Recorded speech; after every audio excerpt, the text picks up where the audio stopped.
नरेंद्र मोदी देश से कहता है मेरी 56 इंच की छाती है। सुना आपने? डिबेट शुरू होती है, मैं डिबेट शुरू करता हूं, मोदी जी की हवा निकल गई। अमित शाह से कहते हैं इसको चुप करवाओ, इसको चुप करवाओ। वो पूरे इशारे चल रहे हैं, मैं रुका नहीं। एक बार रोका, नहीं रुका, दूसरी बार रोका, नहीं रुका, तीसरी बार रोका, नहीं रुका, और फिर नरेंद्र मोदी जी उठे और पार्लियामेंट लोकसभा से बाहर निकल के भाग गए। फिर मोदी का जो गुब्बारा बनाया गया है उसमें जो 10-15 साल से गैस भरी जा रही है, हवा भरी जा रही है, वो गुब्बारा फटाक से फटेगा। 56 इंच की छाती होगी मगर आंख में आंख नहीं मिला सकता, दम नहीं है आदमी में। आजकल आपने नरेंद्र मोदी का चेहरा देखा है? देखा है?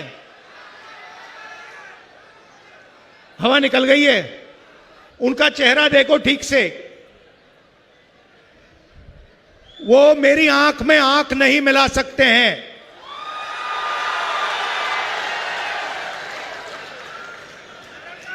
वो पार्लियामेंट हाउस में, लोकसभा में डिबेट चल रही थी, लोकसभा में डिबेट चल रही, मेरा भाषण शुरू होता है, नरेंद्र मोदी देश से कहता है मेरी 56 इंच की छाती है। सुना आपने? 56 इंच की छाती है। डिबेट शुरू होती है, मैं डिबेट शुरू करता हूं, और मैंने वहां पे काम शुरू कर दिया। जो मैं अभी आपसे बोल रहा हूं वो मैंने शुरू कर दिया। मोदी जी की हवा निकल गई।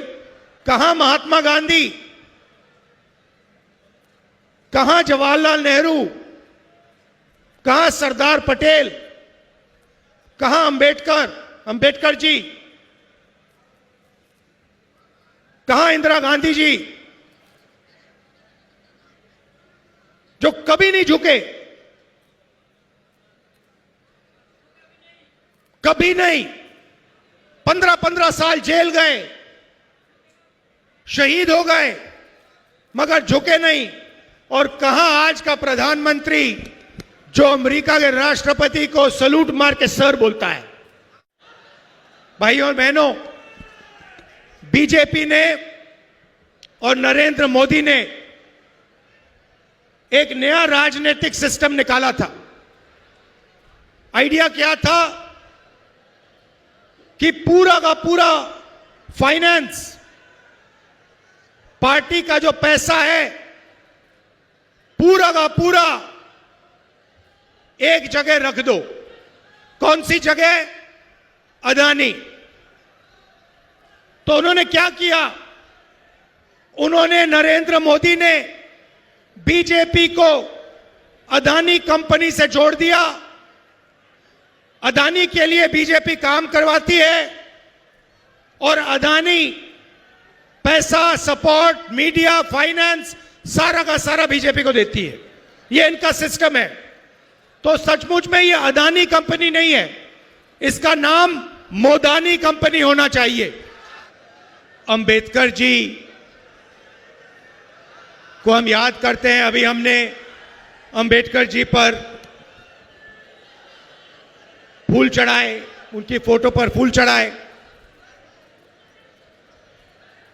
अंबेडकर जी ने, गांधी जी ने, नेहरू जी ने देश को संविधान दिया था। और आज